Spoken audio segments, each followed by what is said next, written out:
T20 world cup super 8 లో భాగంగా ఫిబ్రవరి 26న చెన్నైలో భారత్ జింబాబ్వే మ్యాచ్ జరగబోతుంది. ఇప్పటికే సూపర్ 8 గ్రూప్ ఏలో ఆడిన తొలి మ్యాచ్లోనే భారీ విజయాలతో సౌత్ ఆఫ్రికా, వెస్టిండీస్లు సెమీస్ రేసుకి గట్టి పోటీదారులుగా నిలిచారు. ఈ నేపథ్యంలో భారత్ జింబాబ్వే, వెస్టిండీస్తో జరిగే తదుపరి మ్యాచుల్ని భారీ తేడాతో గెలవాల్సి ఉంటుంది.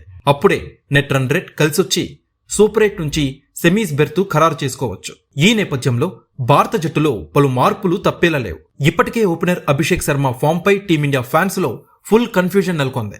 అలాగే గత మ్యాచ్ లో అక్షర్ పటేల్ ని కాదని వాషింగ్టన్ సుందర్ ని తీసుకున్న నిర్ణయం తీవ్ర విమర్శలకి కారణమైంది.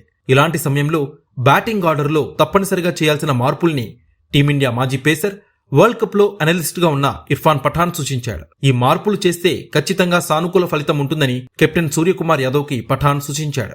చెన్నైలో జింబాబ్వేతో జరిగే డూ ఆర్ డై మ్యాచ్ కి captain Suryakumar Yadav second down లో కాకుండా 1 డౌన్ లో రావాలని ఇర్ఫాన్ పఠాన్ సూచిస్తున్నాడు. ఎందుకంటే ఇద్దరు ఓపెనర్స్ తో పాటు 1 డౌన్ లో వస్తున్న తిలక్ వర్మ కూడా లెఫ్ట్ హ్యాండర్సే కావడం కారణం.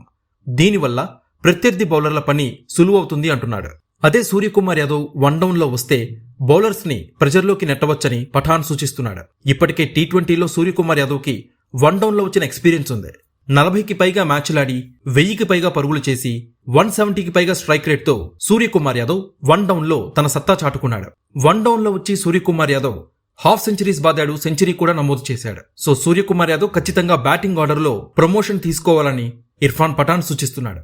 అలాగే వాషింగ్టన్ సుందర్ స్థానంలో బ్యాటింగ్, బౌలింగ్ లో బెటర్ అయిన అక్షర్ పటేల్ ని తప్పనిసరిగా ప్లేయింగ్ ఎలెవెన్లోకి తీసుకోవాలని ఇర్ఫాన్ సూచించాడు. Axar Patel experience left handers పై పనికొస్తుంది అన్నాడు. అలాగే కుల్దీప్ యాదవ్ ని కూడా పరిశీలించాలి అని పఠాన్ సలహా ఇస్తున్నాడు. జింబాబ్వే అలానే విండీస్ తో మ్యాచ్ కి ఈ మార్పు ఖచ్చితంగా పనిచేస్తుందని Irfan Pathan పేర్కొంటున్నాడు.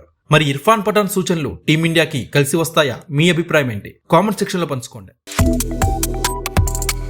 Subscribe to One India and never miss an update.